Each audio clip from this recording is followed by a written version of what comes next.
GM from the Internchain Summit in Berlin, day 2, with the one and the other Vladimir, one of my good friends in crypto and one of the first guys I met in crypto going to conferences, and he actually became a friend, and he had the pleasure to invite the block hunters as media partners and speak in a panel about validators. So very grateful for that, Vladimir. And I want, before we start a little, I know we don't have a lot of time, but I want to know a little bit about your journey. How did you ended up going into this rabbit hole that we name crypto? So this is very interesting. Before the blockchain, I was a civil activist, and half of my life I was spending sitting in these circles, speaking by the rising hands. So even before Bitcoin, we was translated the book about consensus from Peter Gilder-Loss. And consensus was some kind of our vision, what we can have as an alternative to the dictatorship of minority or dictatorship of majority. It's not really big difference between totalitarianism and democracy. If 90% will vote to kill you, you will tell, oh, this is democracy. No, so yeah, we don't really, so this is not a really good ways of to achieve some results, and the consensus for me was something like that we need to achieve. And one day I meet with Bitcoin, and you know, I do it because of the dark market, because I was trying to find marijuana. That's how I thought about it. And and on the dark market, it was like, you need to pay with the Bitcoin. I think, okay, I need to pay with Bitcoin. Okay, yeah, how to find $90 when I entered Silk Road the first time. Yeah, it was a ramp, Russian anonymous marketplace after it was closed. And I said, okay, how to get this Bitcoin? And I go to the web pages. There was, I don't remember how some web page about how to buy Bitcoin P2P, buy some Bitcoin, buy some marijuana, and I have some Satoshi that I even can't spend on nothing. But several months later, I check the balance and I see that I again can buy some marijuana. And for me it was like, what? Because before I was living in the world where everything only grow in price. So bread always became more expensive and more expensive. Everything always became more and more expensive. And I start to think, okay, how it's possible that somebody became cheaper in Bitcoin? And okay, I start to understand, and deflationary model, you can produce less and less. Oh my God, I start to read about the technical side, and oh my God, implemented consensus. So that since 2016, I start to tell to everybody, friends, did you heard about Bitcoin? Do you have 5 minutes? Do you know what is that consensus already achieved? Do you know that we can create different economical models? So I understand that this is a really great alternative to the all economical systems that we have. And in 2017, I opened the crypto bar, and we start to accept Bitcoin, Litecoin. Where was it? Ethereum. It was in Moscow. And I can't tell that it was very successful, because nobody wanted to use Bitcoin as a payment. So because their price was goes so up. So yes, it's like today it's 2,000, tomorrow it's 2,200, after tomorrow it's 2,500.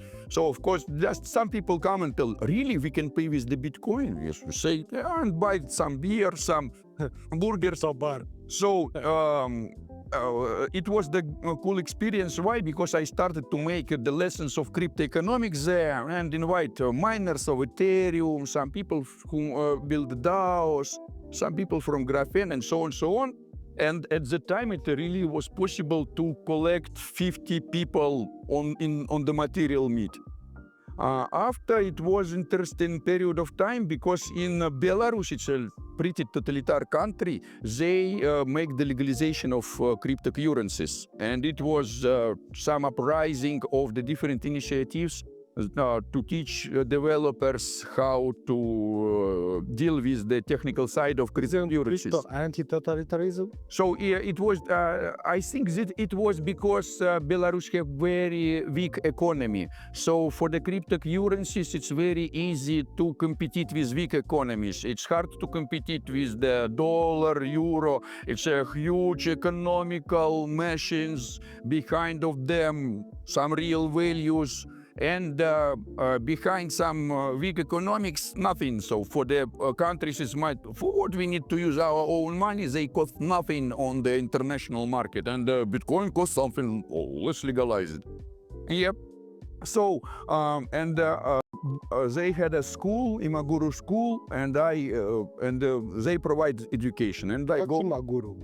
It was the name Imaguru School, like some. Yeah, The name- what the So, means something. So they provide education in the field of the blockchain. I start to go to the school. It was free, just by the motivational letter. I write my motivations. They tell, okay, we will take it. And there was many cool workshops, many interesting people. I met there some people from Robonomics. It was some workshops how to create two digital turtles, and one turtle when meet with another will send test Ethereum to another turtle and so on. So at that time I began to be interested in the smart contracts in Ethereum. Met there many interesting projects. One of them was Cyber, that's now Bostrom. I started to be involved in the Cyberdrop. It was a data science project to create lists for, to make airdrops by the lists of Ethereum addresses. So at the beginning it was pretty interesting, but after increasing of the gas fees, the airdrops on Ethereum stopped to be interested for somebody, and also it was the first steps to start to create layer 2s, two second layers. Yeah, and in the process of the collaboration with Cyber, this is decentralized Google search engine, like alternative to Google search. Yes, how we can find something in the IPFS. I ran the validator in the Cyber testnet. Now it's Bostrom network, and they have an interest in consensus. It was half of it was on the Cosmos SDK. So I needed to upload some wallet to operate, and it was Cosmos Station. So I upload Cosmos Station, buy some first Atom. I don't really know a lot about it before, but I was really impressed it was, oh my God, I can stake, I can claim reward. And in 2019, That worked. Yes. It was really like a game, and I start to be more and more deep in the Cosmos Station wallet. And at the time there was kind of 6 networks, like there was Cosmos, Iris, Kava, Binance, native chain, Mark chain, Initially it was Cosmos. and Band. Yeah,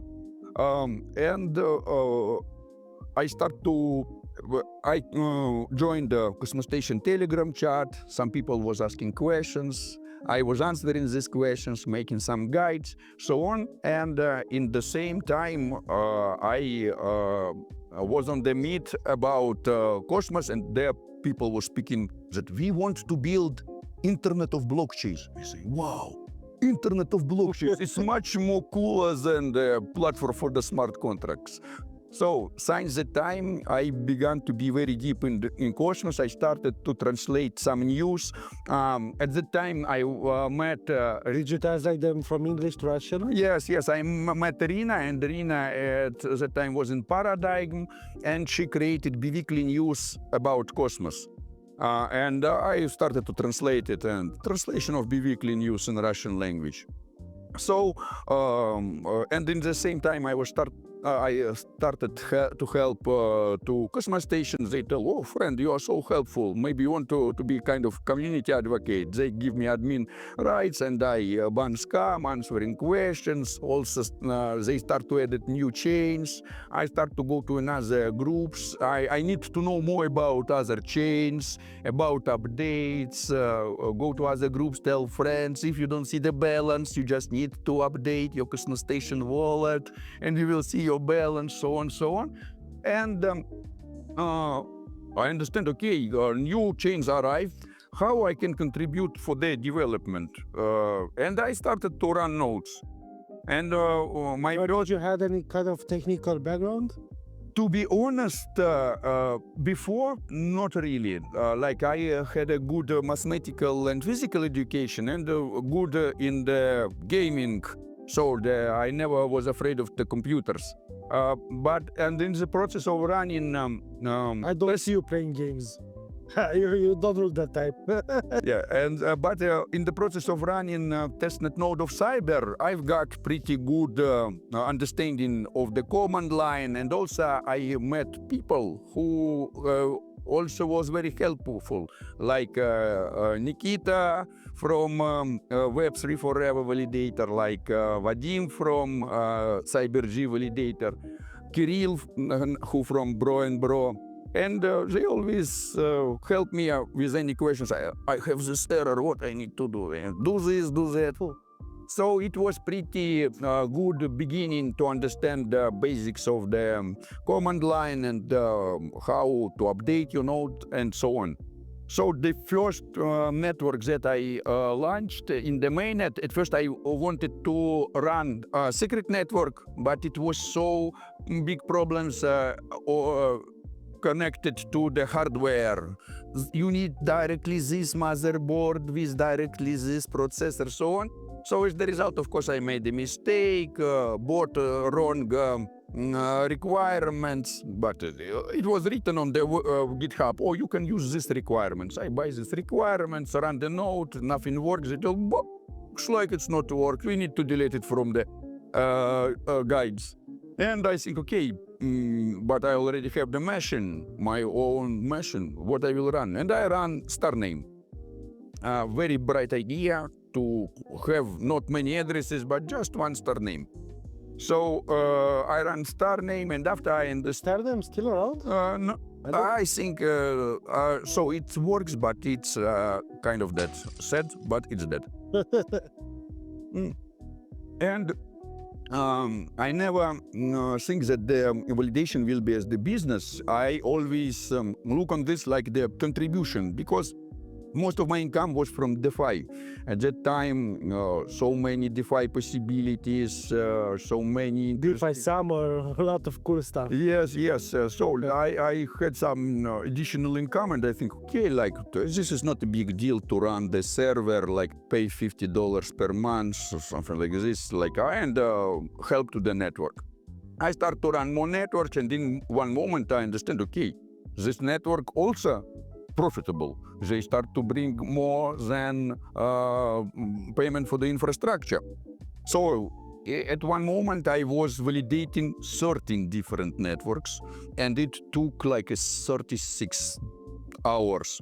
So you wake up, you sit, you need update, vote, some working with community, and after you sleep a little bit, kind of 12 hours, and after you wake up and you again 36 hours in the digital world. I understand that it can't be endless, and I will broke myself if I will live this way. So I had a friend, Albert from Validator Open Tech, and we always helping each other too.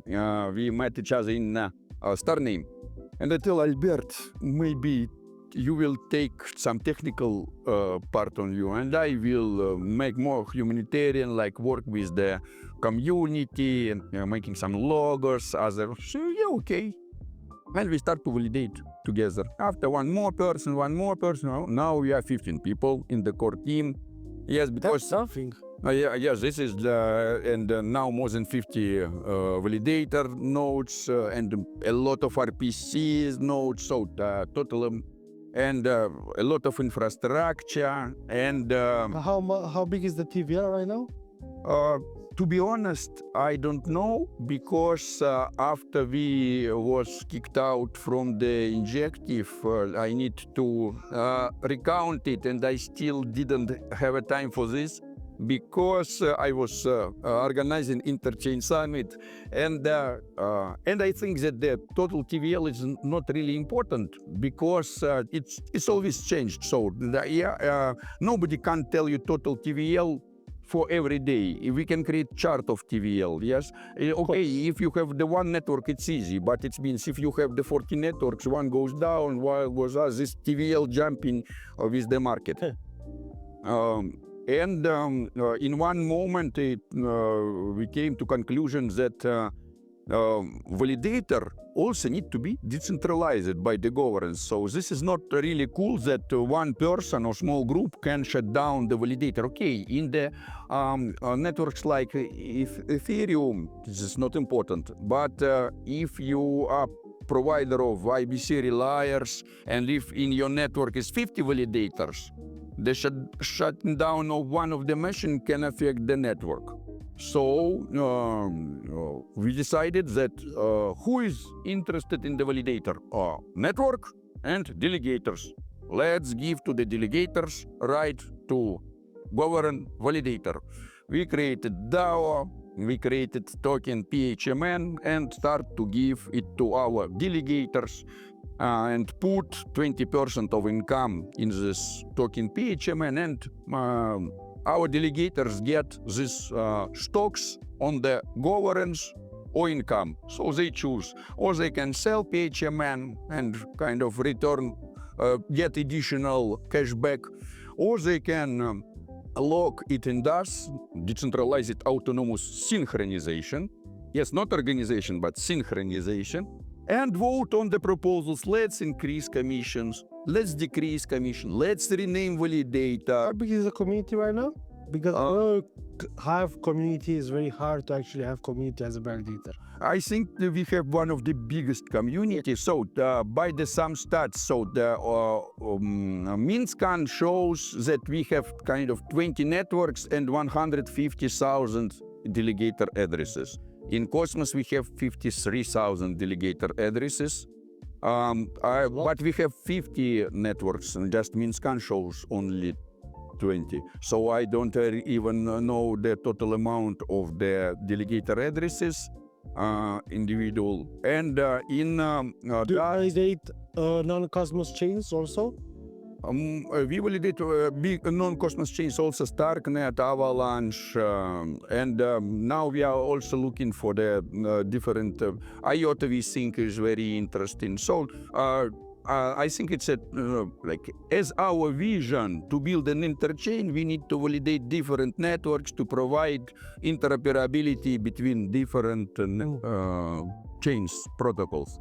So, as a summary, activists discovered Bitcoin, validator, PostHuman validator, the token, and Sputnik network. Tell me about Sputnik network. That's the latest. So we plan to run product on Cosmos. We think that the time of the infrastructure is past, so it means, like, of course, it's always we have to update more, but we already have the great infrastructure, so time to build some products.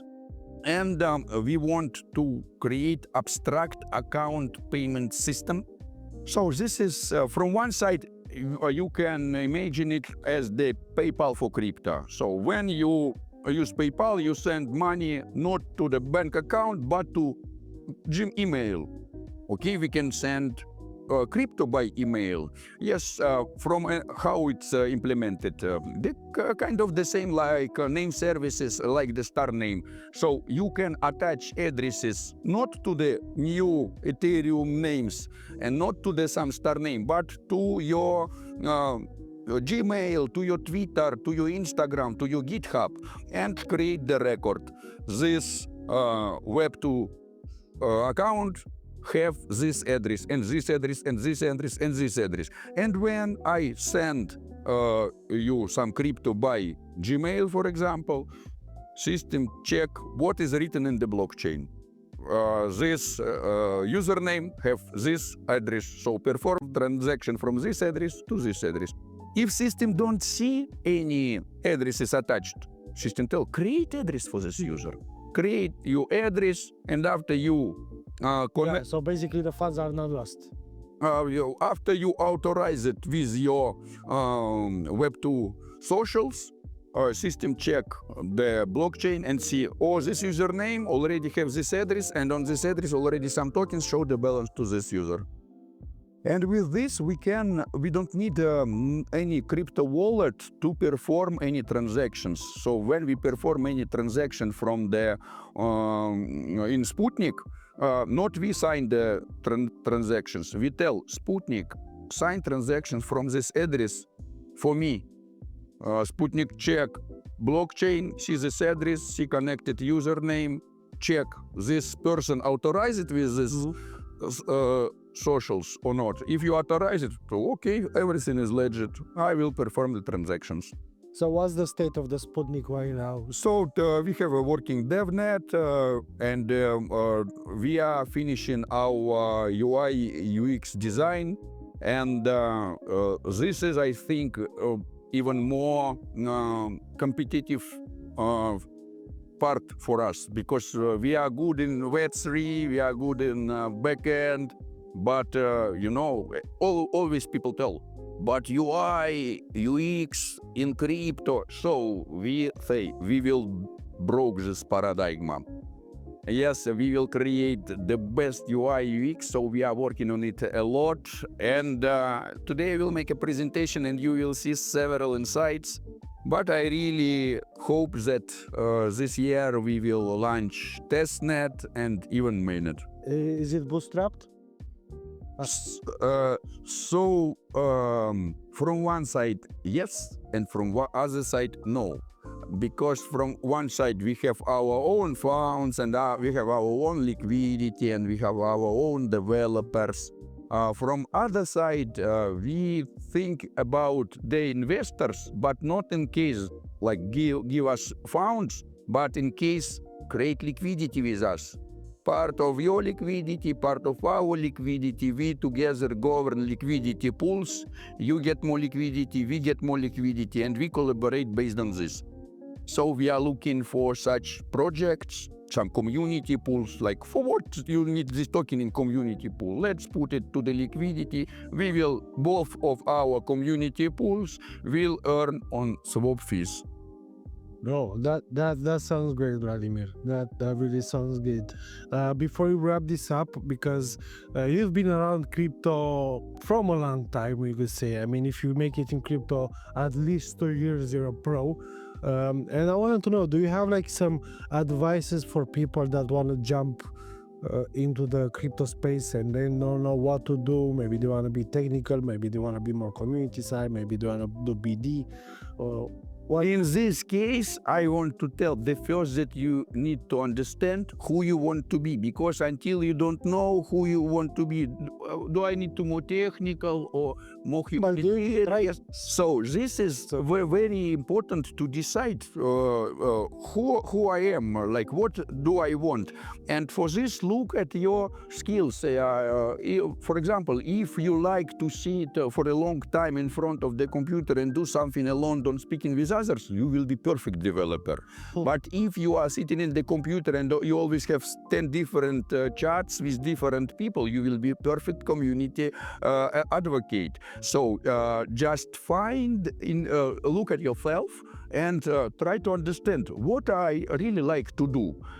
Imagine such situation. What if you will have enough money to survive? What you will do next? Do you have something that you want to do not to earn money just because you like it? You already have. So some people love to play games. They tell, if I will have a lot of money, I will play games. Go to the GameFi. Some people tell, oh, if I will have a lot of money and I don't need to work, I will travel a lot. Go to the travel project. Exist try to build booking, like alternative to booking.com, decentralized way. If you love, I don't know, programming, go to the Gitopia, they make GitHub on the blockchain. So you always can find blockchains that will implement your dream much faster. So you will do what you like, and in the same time you will have some funds and you will live very happy life. Thank you for this, brother. See you. Really glad to see you. Always. Thanks, man.